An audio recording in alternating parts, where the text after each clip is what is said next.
सल भगवान की जय।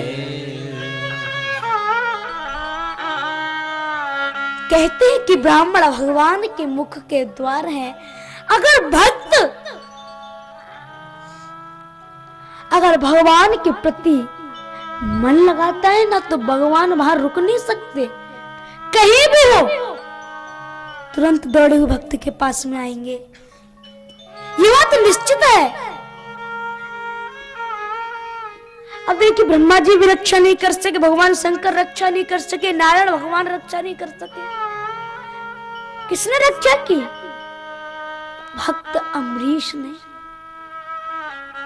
क्योंकि कहते हैं ना कि वैसे तो कहते हैं कि भगवान स्वतंत्र है, भगवान स्वतंत्र नहीं है। भगवान भक्तों के पराधीन है, स्वतंत्र हो ही नहीं सकते।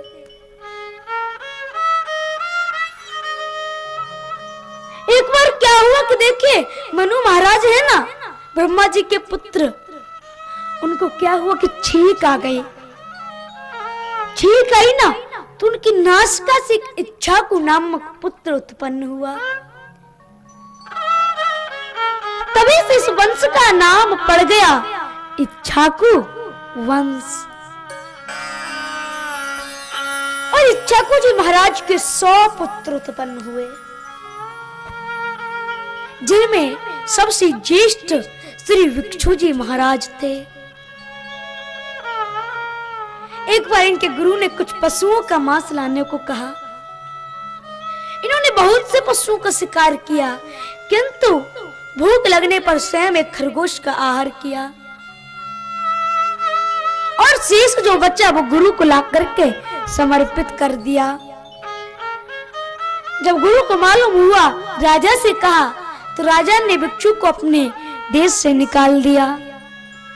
कुछ दिन बाद राजा ने अपने प्राणों को त्याग दिया तो भिक्षु पुनः अपनी राजधानी लौट आया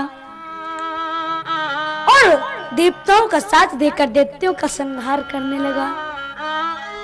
इनके पुत्र हुए पृथु, पृथु के अनेजा के विश्वामित्र, विश्वामित्र के वंश में आगे चल करके हुए महाराज युवनाश्य।